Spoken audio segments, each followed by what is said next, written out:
Paunawa, ang lahat ng nakapaloob sa kwentong ito, ay pawang kathang isip lamang, at hindi tunay na nangyari. Salamat po.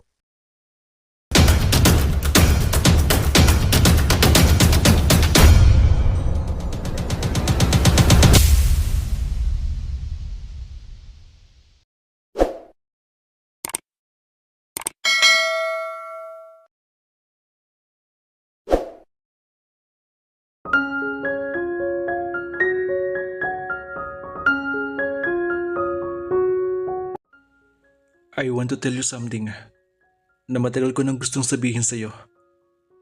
Nakangiting sabi ni Lucas. Ano yun? Excited na tanong ni Cathy. Lumakas ang tibok ng dibdib ni Cathy habang hinihintay na sabihin nito kung ano man ang gusto nitong sabihin sa kanya. Cathy, ay ano? Ay, nakabitin sa ere ang pananabik niya sa gusto nitong sabihin sa kanya. Nasa ganun siyang paghihintay na nakaawang pa ang bibig nang bigla siyang pukawin ng pagtunog ng cellphone na nasa ulunan ng kama niya. Iyon ang pumutol sa magandang panaginip niya. Kaasar naman no.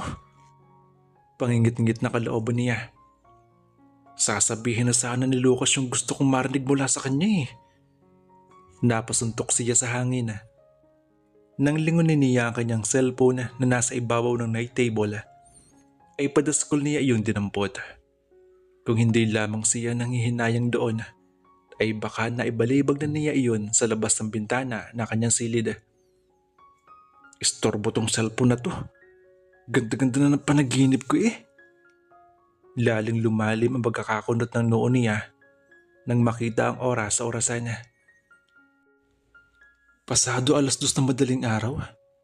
Sino naman baliw ang mangiistorbo ng ganitong oras? Naiinis na sinagot niya ang tawag nang hindi pinagkakabalang tingnan kung sino iyon. Hello? Cathy, anong nambarito ng tinig mula sa kabilang linya?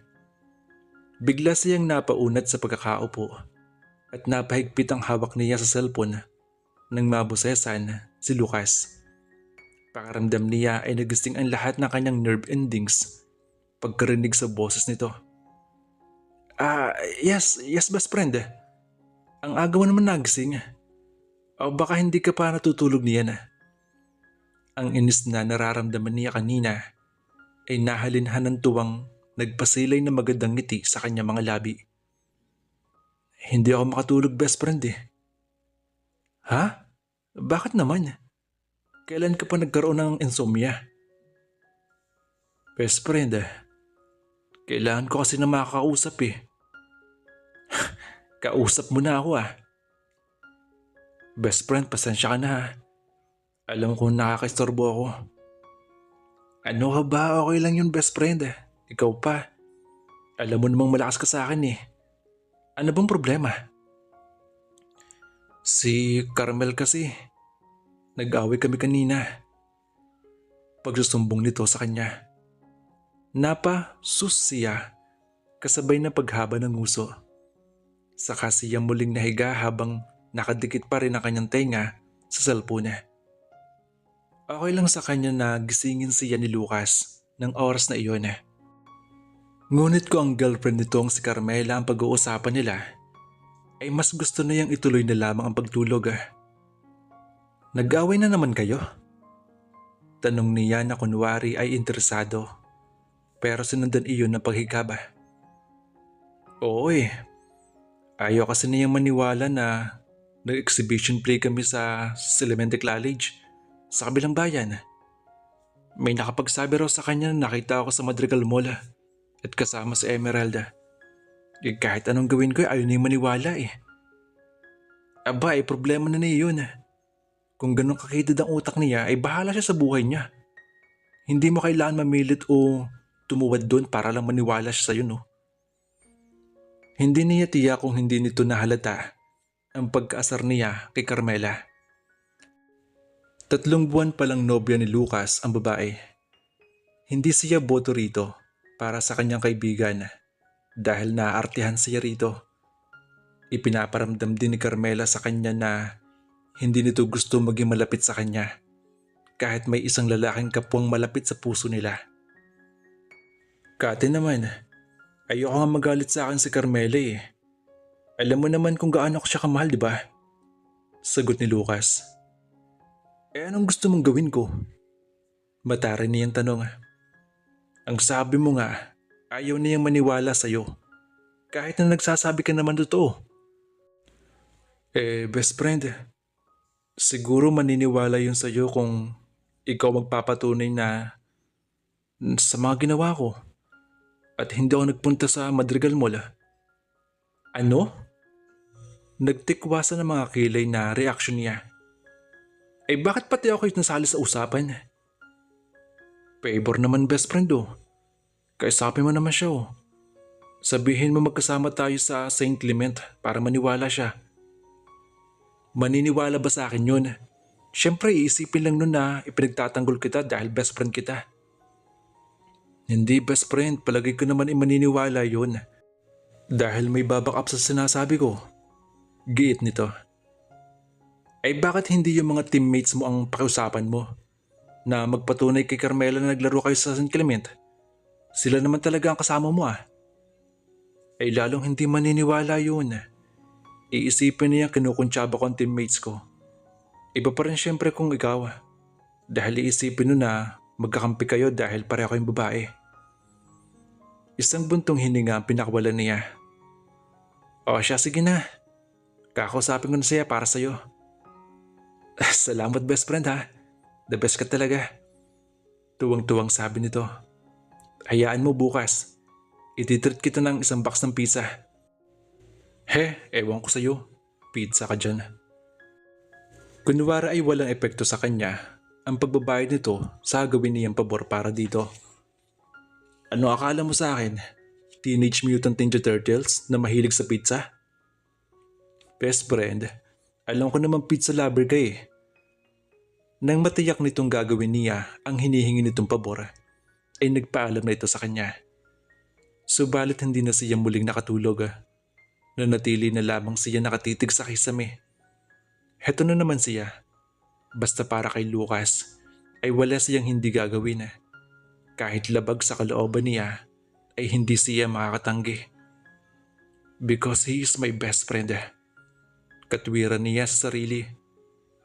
At masaya na siya sa papel niyang iyon sa buhay ng pinakasikat at isa sa pinakagwapong estudyante sa universidad na pinapasukan nila. Si Lucas ang heartthrob at star player ng campus.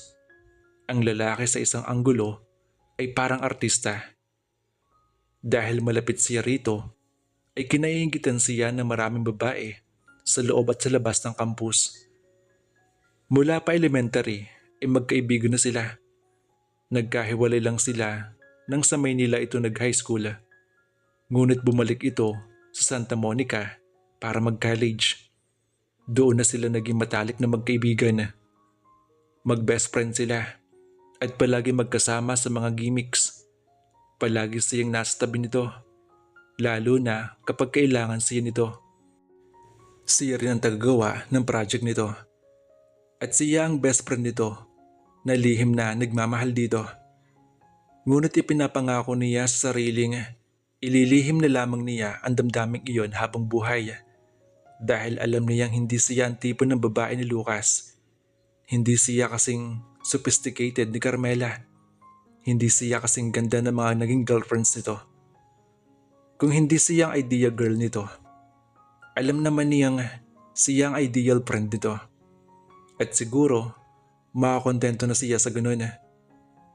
Bumangon na siya nang marinig niya ang pagtilak ng manok ng mga kapitbahay.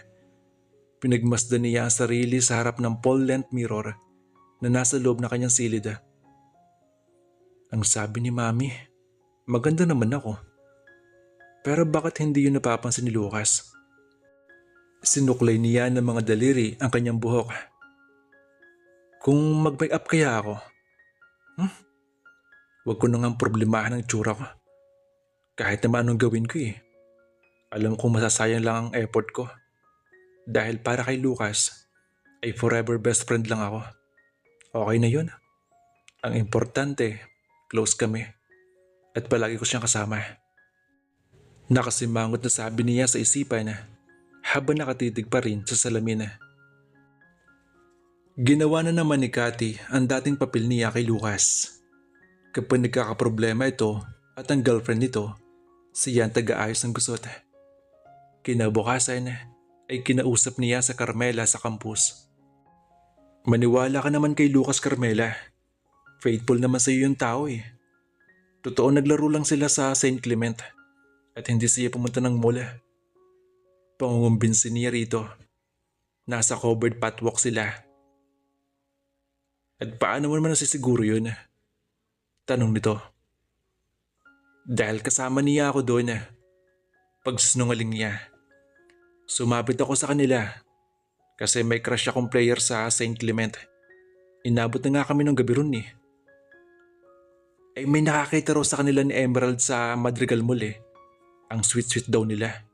Malamang, inutusan ka lang niya para kusapin ako. Panguhuli nito sa kanya. Kinausap niya nga ako dahil problemado siya. Hindi nga siya makatulog kagabi eh. Dahil galit ka nga raw sa kanya. Ayaw mo raw maniwala naglaro lang sila doon eh. At hindi niya kasama si Emerald. Kilala ko siya. Alam ko hindi niya magagawa yun sa'yo. Umingos ito kahit mukhang malapit na niyang makumbinsi. Totoo yan ha? Oo, I swear. Mahal na mahal ka ng kaibigan ko. Makipagpati ka na sa kanya para mamayang gabi makatulog na naman ako. Hindi kasi ako pinapatulog niya sa mga himutok niya kagabi.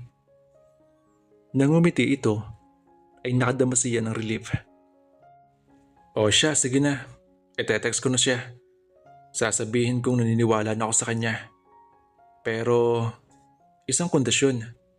Sabi nito. Kumunot ang noo niya. Anong kondisyon? Ipangako mong hindi mo siya pagtatakpan kapag may kalokohan siyang gagawin ha. Halimbawa, nakita mo siya nakipag-flirt sa Emerald na iyon o sa kahit na sinong babae. Isusumbong mo agad sa akin ha. Hindi agad siya nakaimik. Binibili ba nito ang loyalty niya? Paano naman ang loyalty niya kay Lucas? Dahil kapag nalaman ko niloloko ako ng kaibigan mo at pinagtatakpan mo siya, I will consider you my enemy. Wala na siyang pagpipilian kundi tumango kahit na kay Lucas ang loyalty niya. Hayaan mo. Isusumbong ko si Lucas sa iyo kapag nagloko siya. Kinahapunan na. Nagulat si Cathy nang mula sa kanyang likuran ay may humalik sa pisngi niya. Napatili siya kasabay ng biglang paglakas ng tibok ng dibdib niya nang malingunan si Lucas. Nasa terrace siya ng bahay nila at nagre-review. Masyado siya nagko-concentrate sa ginagawa kaya hindi niya napansin na pagdating nito. Salamat best friend ha. Anito nang maupo sa tabi niya. Ipinatong na to sa ibabaw ng coffee table ang dalang box ng pizza. Muntik na siyang mapipiksi nang tipikin siya nito sa hita dahil naka-shorts lamang siya. At bagamat hindi niya iyon ipinahalata rito, naghatid iyan sa kanya nakakatuwang pakaramdam. Itinago na lamang niya iyon sa pamamagitan ng isang ngiti. Oh, okay na kayo ni Carmela? Tanong niya rito. Nakangiti itong tumango. Yes! Magaling ka kasing magsinungaling kaya naniwala ka yun eh. Biro nito. Excuse me, ikaw lang nagturo sa akin magsinungaling no? Natatawang sabi niya rito. Nagkatawanan sila. Best friend, may isa pa nga pala akong pabor na hihilingin. Maya-maya ay sabi nito. Na naman? Nagre-reklamong reaksyon niya. Kung hindi pwede, okay lang. Anito. Ngunit napansin niyang nabawasan na kasiyahan sa gwapong mukha nito. Ikaw naman ang bilis mo na magtampo. Pabirong hinampas niya ito nang hawak niya ang accounting book. Ano ba yung favor na hinihingi mo? Ganito kasi yun best friend. May usapan kasi kami ni Carmela na pupunta kami sa resort. Pero malamang, hindi siya papayagan ng kuya niyang sundalo. Sobrang higpit nun eh.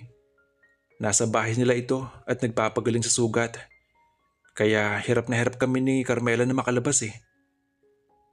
Anong gusto mong gawin ko ngayon? Tanong niya habang sinisimulan lantakan ng pizza. Ipagpaalam mo sana si Carmela sa kuya niya. Kalahi yata ni Hitler yun eh. Ako? Bakit ako? Dahil babae ka. At tiyak na magtitiwala yun.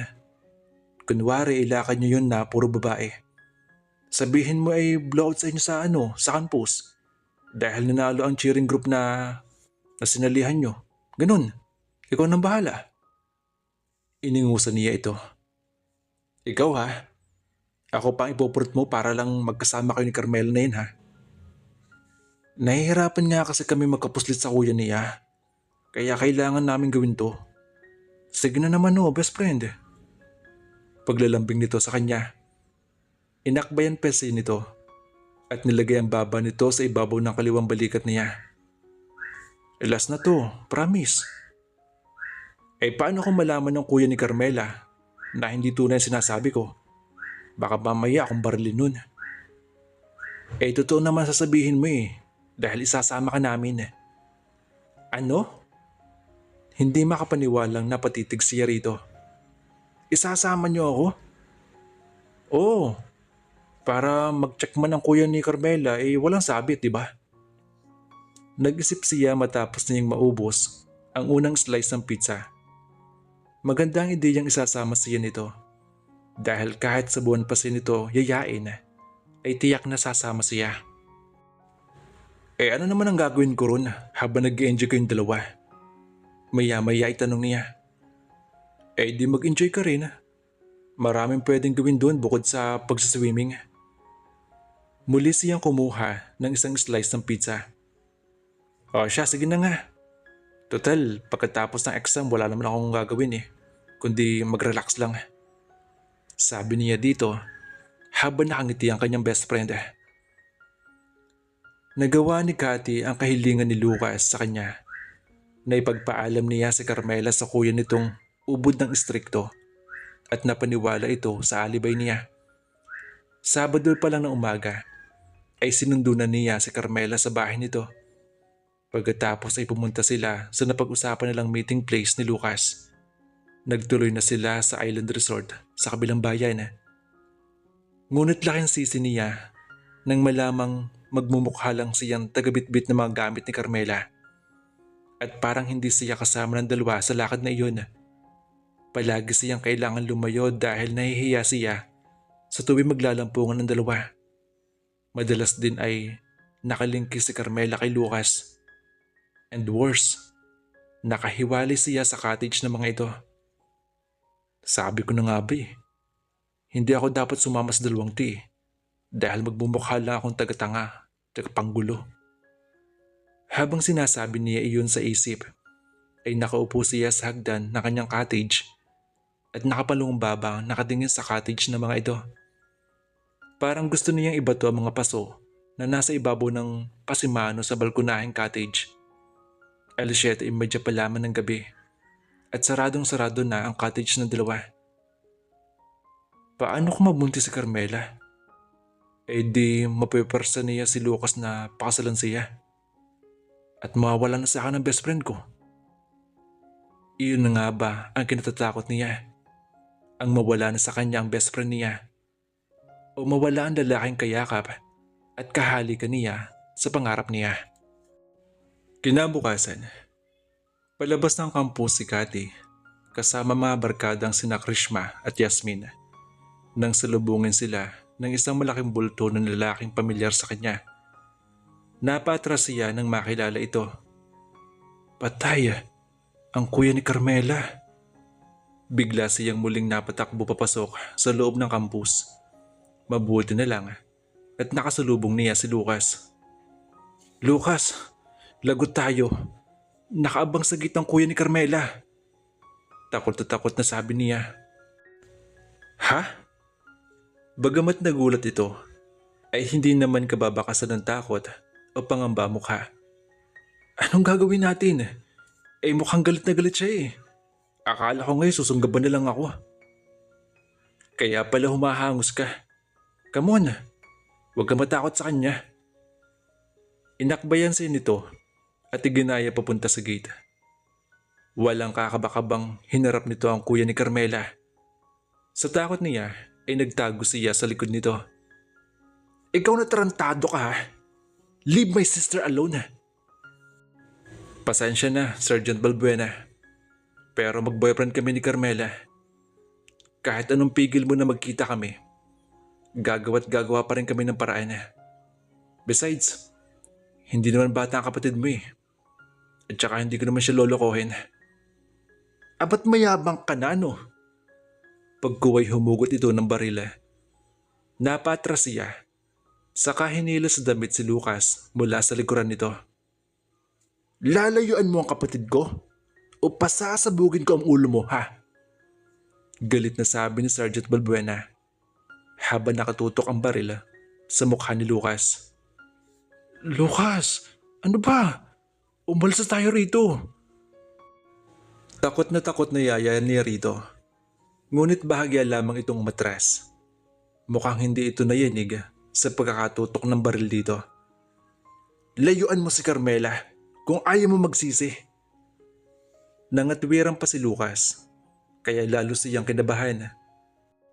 Sa takot na barilin ito ni Sergeant Balbuena, ay agad siyang lumipat sa harapan nito at inihara ang katawan ni Rito. Baka maiputok mo yan, Sergeant. Kayo rin. Baka matanggal kayo sa serbisyo. Hindi ba't ang bala nyo na ginagastusan ng gobyerno ay ginagamit para sa mga kalaban at hindi sa boyfriend ng kapatid mo? Halatang natigilan ito. Parang napahiyang luminga ito sa paligid. At nang makita nitong marami na pala taong nakatingin sa kanila, ay ibinaba nito ang baril at muling itinago. Saka nagmamadaling sumakay sa owner type jeep nito. Oh, akala ko tutuluyan na ako eh, sabi ni Lucas. Pasalamat ka't may kaibigan ka katulad ni Kati. Ani ni Yasmin na nasa gawing likuran lang nila at nakita ang buong pangyayari. Nilingon siya ni Lucas. Hindi ko alam na ganun ka pala katapang, best friend. Hindi ka nasindak sa panunutok ng baril ng kuya ni Carmela. Hindi ko nga alam kung paano ko nagawa yun eh. Nabigla lang yata ako. Anyway, salamat best friend ha. The best ka talaga. Inakbayan siya nito. Halika, ititreat ko kayo magbarkada. Pagkatapos ihatid na kita. Halos magpalakpakan sina Yasmin at Krisma. Ngunit wala roon ang pansin niya, kundi sa braso ni Lucas na nasa balikat niya. Bakit ba ganun na lang ang pag-aalumpihit ng puso niya? Para bang may kung anong magic na hatid ang pag-akbay nito sa kanya na hindi niya magawang ipagwalang bahala. Dati naman, walang epekto sa kanya ang mga ganong gesture nito dahil buddies nga sila. Ngunit itong mga nakaraang mga araw, may inihatid na kilig iyon sa puso niya. Lumipas ang mahabang sandali. Wala ka bang balak ireklamo ang kuya ni Carmela? Tanong ni Kati kay Lucas habang sakay sila ng kotse nito pauwi. Magkalapit lang ang mga barangay na tinitirhan nila. Of course, hindi ko ito palalampasin Pero talagang kinakabahan ako sa ginagawa mo kanina eh. Paano kung bigla na lang dilim isip ni Sergeant Balbuena at pinaputok yung baril niya? Di patay ang beauty ko. At willing ka na mamatay? May pagtanggol lang ako, ganun? Oo naman, basta para sa'yo, sabi niya. Wow, ang sarap naman mahal ng best friend ko. Nakangiting sabi nito na nagpalitaw sa dimple nito sa kaliwang pisngi. Ikaw lang eh. Puro ka kasi si Carmela. Sa loob-loob niya. Iwasan mo na kasi si Carmela. Baka mapatay ka lang ng kuya niya. Best friend, alam mo naman na Hindi ko yun magagawa.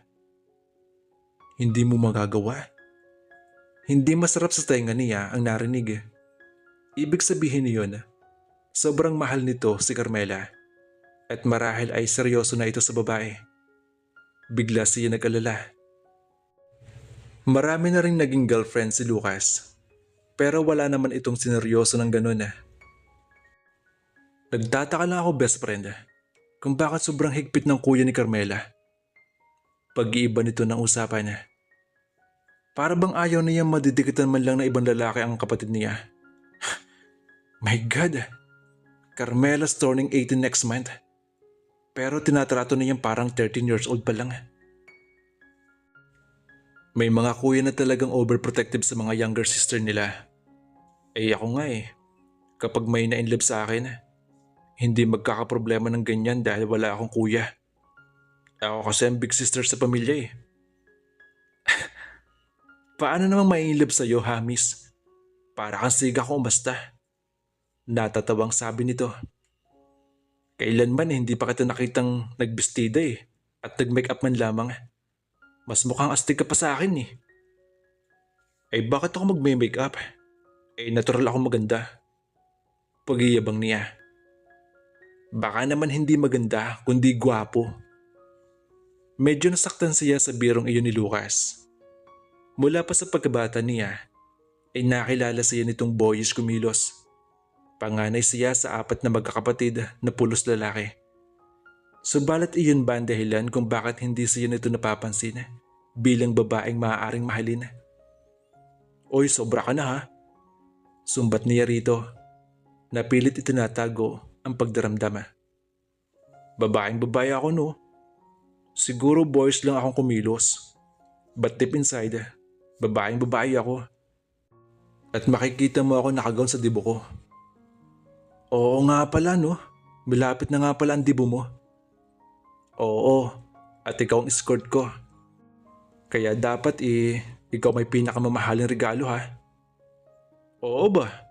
Ano ba regalo ang gusto mo para makabawi ka naman sa akin? Kahit ano. Okay na sa akin ang presence mo. Gusto sana niya iduktong yun . Alam ko na.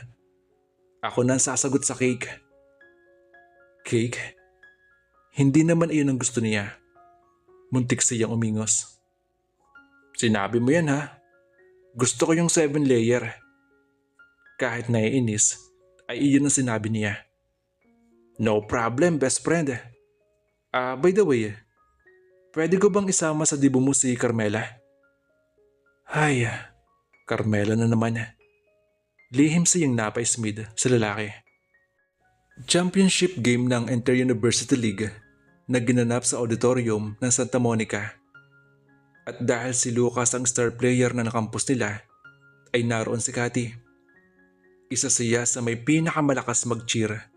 Mas malakas pa nga kaysa sa pag-cheer ni Carmela. Siyempre, best friend siya ng star player. Sa bawat pagkakataon na napupunta rito ang bola, sumisigaw siya ng "Go Lucas! Go!" At halos magpapadyak siya kapag nakaka-score ito, lalo na sa 3-point area. Pakialam ba niya kung naiinis na ang mga katabi niya sa sobrang niyang ingay? Iniupo ng coach team si Lucas para makapagpahinga at sinamantala iyon na kalaban nila para mahabol ang 8 points na kalamangan ng team nila. Ipasok ulit si Lucas! Malakas sa sigaw niya. Inungusan naman siya ng mga katabi. Nang muling ipasok si Lucas, ay nangibabaw na naman ang boses niya. Ngunit ganoon na lamang ang pag-alala niya nang mapalok mo ito nang may bumalya rito mula sa kalabang team. Deliberate foul! Deliberate foul! Sigaw niya mula sa bleacher. Palibhasa, alam nila matatalo sila, kaya ginaganyan nila ang star player. Malakas na kantyaw niya sa kabilang team na ikinainis ng mga katabi niyang nag-cheer naman sa kabilang team. Hoy, hindi ganoon ang mga players namin Anong hindi? Ayan kitang-kitang ginagawa nila kay Lucas. Sinadya ang pananahod sa kanya para ma-injure siya at hindi na makalaro. Ang pagkatalong iyon ay nauwi sa away dahil nagkasagutan na sila ng husto ng mga kakampi ng kalabang team. Anong gusto mo? Square na lang tayo? Akala mo uuruan kita? Paghahamon niya sa mga ito na mukhang palaban din.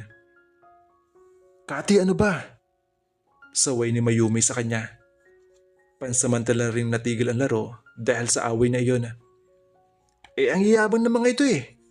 Akala mo kung sino? Si Lucas na nga nasaktan, sila pa ang mayabang. Baka gusto nilang lumabas ng SMU ng may bukol. Pagdato ngayon niya dito. Tama na, Kati. Okay naman si Lucas oh. Sabi ni Nona sa kanya. Tiningnan niya si Lucas na nasa bench ng team ng SMU. Ipinahihiwatig ng tingin nito na huwag na siya mapagtalo. Nag-thumbs up din ito na ibig sabihin ay okay na ito. Nakadama na siya ng relief. Sa kaniya ito tinanguan na mag-champion ng SMU Tigers. Siya ang isa sa pinakamalakas ang tili. Agad na yang hinila ang mga barkada niya para batiin si Lucas. Dali girls! Magpakuha tayo ng picture kasama si Lucas. Ngunit bago pa siya makalapit sa binata, ay nakita niyang yakap na ito ni Carmela. Napatigil siya sa paglapit dito. Oh, ano na? Akala ko ba lalapit tayo kay Lucas para batiin sila? Untag ni Mayumi sa kanya. Never mind girls, tara na lang. May sumulpot na asungot eh. Pumihit na siya para lumabas ng auditorium. Malamang hindi na siya makakasingit sa atensyon ni Lucas dahil umeksena na si Carmela. Masasaktan lang siya. Ano ba ang laban niya sa girlfriend nito? Best friend lang naman siya nito. Kinabukasan. Alam mo Kati, napapansin namin na mula na maging girlfriend ni Lucas si Carmela na iyon, hindi na kayo madalas magkasama. Sabi ni Waynona sa kanya. Break nila noon sa rehearsals ng kotilyon para sa kanyang dibo. Kalahating oras sila nakatunganga sa paghihintay kay Lucas na siya magiging escort niya. Ngunit wala malang senyalis na darating na ito. Hawak niya ang kanyang cellphone at hinihintay ang pag-text nito. Nag-text na ito kanina at sinabing papunta na ito. Hindi kasi namin gaano feel ni Carmela ang isa't isa. Baka naman mainit ang dugo nyo sa isa't isa dahil nag-aagawan kayo sa atensyon ni Lucas. Sa pantahan ni Charisma. Correct ka dyan, Brenda. Sabad naman ni Yasmin. Bakit naman ako makapag-agawan ng atensyon kay Carmela? Best friend lang ako ni Lucas. Kasi nga, may lihim po kayong pagtingin sa best friend nyo. Nanunuksong sabi ni Isabela. Sinundan na iyon ang tuksuhan ng mga barkada niya. Hoy, hindi ha. Magsitigil nga kayo. Platonic love lang yung nararamdaman namin ni Lucas sa isa't isa. Mahina ka lang kasi Kati. Kung ikaw ba naman ay nag-aayos at kikilos ng ladylike, bakit titingin pa si Lucas sa iba? Napatitig siya kay Charisma dahil sa sinabi nitong iyon. May punto ito roon. Hindi ka harap sa nakatutok na baril at makipag-away kung hindi mo siya laba. Akma na niyang aaminin sa mga ito na totoong may lihim siyang pagtingin kay Lucas nang bigla itong dumating. Speaking of the angel, excited at pabulong na sabi niya. Girls, pasensya na. Agad na paghingi ng dispensa sa pagkalit si Lucas. Papunta na kasi ako rito nang tawagan ako ni Carmela Nagpasama siya sa dentista dahil sumakit ang ngipin niya. Bakit hindi mo sinabi sa kanya na may appointment ka? Medyo inis na tanong niya. Sinabi ko naman, pero nagpumilit siya Sorry talaga, Kati. Okay lang. Naka-smid niya sabi.